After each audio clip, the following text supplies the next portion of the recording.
Congratulations on the win. I mean, how does it feel like to get your first home win on banner ring night and just all the emotions that came behind this win? Oh man, it's great. It's amazing. It's a blessing. It's really a blessing because, I mean, you know, they played a tough game.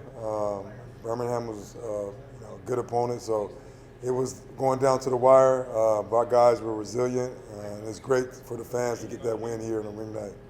And then talk about the transitions that you guys saw during that second and third quarter where you guys kind of fell behind a little bit behind that 8-ball, and yet you guys didn't let that game get out of control. What kind of message did you share with your team to not to let the game get out of hand?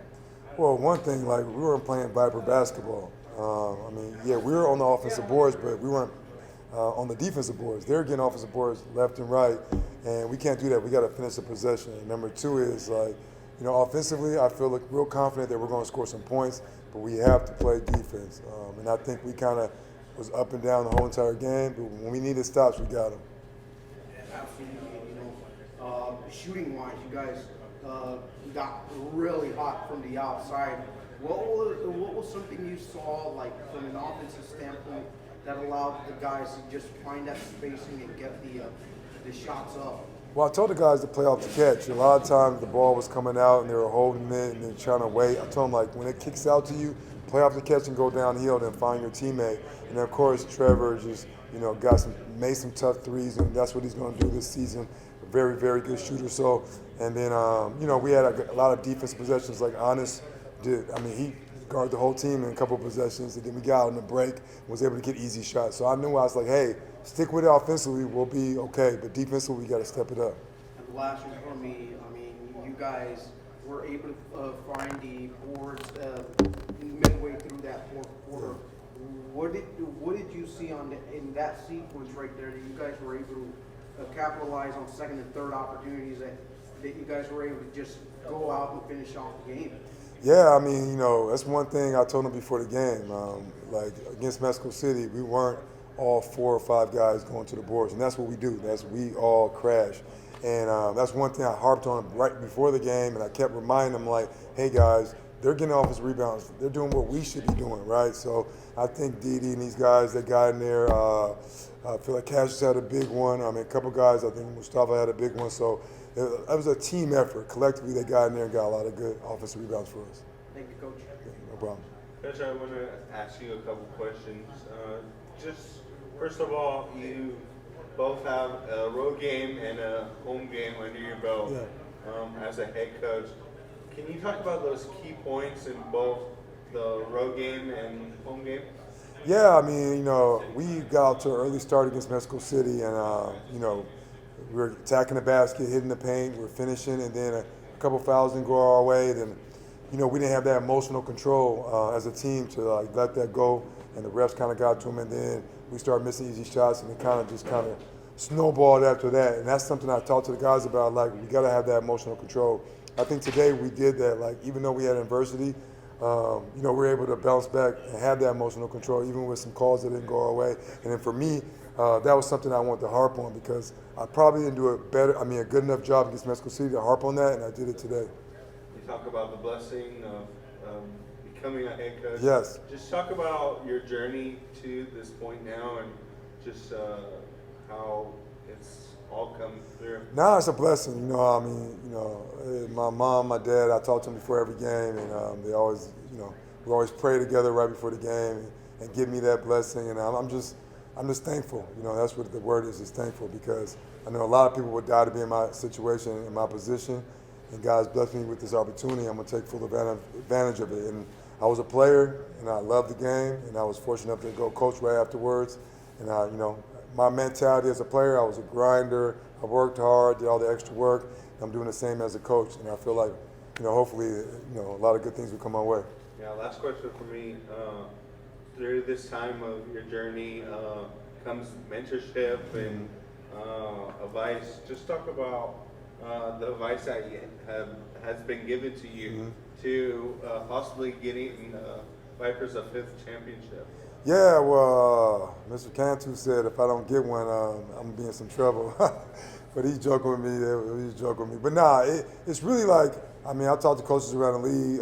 JB Bickerstaff is one of my best friends, and he gives me a lot of mentorship in the basketball side. Coach Finch with the Timberwolves, he's obviously taught me a lot. I was just with him, and then I got just family that just tells me to stay present. One of my really close mentor friends is I call him Chef Ray, but he was a chef with the Rockets at one point, and he's always reminded me every day to stay present and stay present within your gift. And he said, "This is my gift." So I think that if I do that, I'll be good. Coach, first, congrats. First win here in Com. People and the fans was happy. The game was sometimes or some place close. Mm-hmm. What do you think they need to do better or make some changes for the next games? Yeah, I mean, I was really upset with my guys at halftime about their physicality. I mean, there was times where guys were just walking to the basket and not getting touched. There was times where the ball went up and they got the rebound and went right back up and didn't get touched. And that's not my personality. That's not the way I played. And that's a reflection on me. So it pisses me off, right? But they responded in certain points of the game. But we got to do that the whole 48 minutes, right? And that's what we're going to work on. We're going to work on that mentality of like aggression, offensively and defensively. So we don't let up at any point, right? We don't get, the mistakes are just mistakes, but we don't let it snowball. So that's something that's going to happen. The Viper fans will see that. Thank you. Yeah. Bashard? Yeah, first off, congratulations on your first win, Coach. Thank you.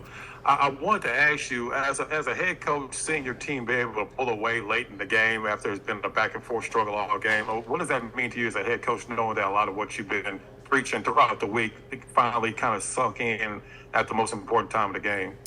Well, I mean, to be honest, man, as a head coach, you want that to happen because you want your guys to understand, like, what you've been preaching is correct, right? Because when you win, they kind of buy in a little bit more, right? And I'm not saying they never bought in because I do feel my guys have bought into what I've been preaching. But it does feel good because now it's like, hey, I told you, if we just do these things, we'll be okay. We'll be right. And they pulled away, and they made it a little easier on me because I'm already lost my voice, so, Yeah, and also I wanted to ask you about Trey Mitchell. I mean, he's one of the holdovers from last year. He always seemed to be in the right spot. Doesn't do anything flashy, but he always seems to make the right play. I mean, what do you see from Trey Mitchell? I mean, in the games, during practice, is he always hustling like that at all times? Well, Trey reminds me of Draymond in certain ways. They're really smart. Defensively, they do things on their own that as a coach will scratch your head. They're like, oh, thank you. So he's kind of like that. In that second half he had, I mean, there was times I wanted to take him out because I knew I was like, hey, he's been in for so long, but I couldn't. He was making so many plays left and right. And, obviously I know he's a hard worker and I know he has these abilities, but, he's so close, man. He's so close. Like, I don't know. If I'm an NBA team, I don't know why an NBA team wouldn't grab him because he does so much. He covers up so many mistakes for other guys. And, he's a leader, just by example out there. So, amazing performance. And one more question. Of course, Ty just joined you. I'm sure he probably didn't have a lot of time with the team, but what did you see from him on the court? He seemed like he started off kind of slow, but in the fourth quarter, he made a couple of huge plays. Yeah. I mean, you got to think about it. Ty hasn't really played maybe in a month and a half. I'm not sure. So it's like his first time get out there getting a feel. And I just told him, I said, just play your game, be aggressive. And I think in the first half, he was just trying to fill out the team. He's only here for a day. They didn't get to practice with us.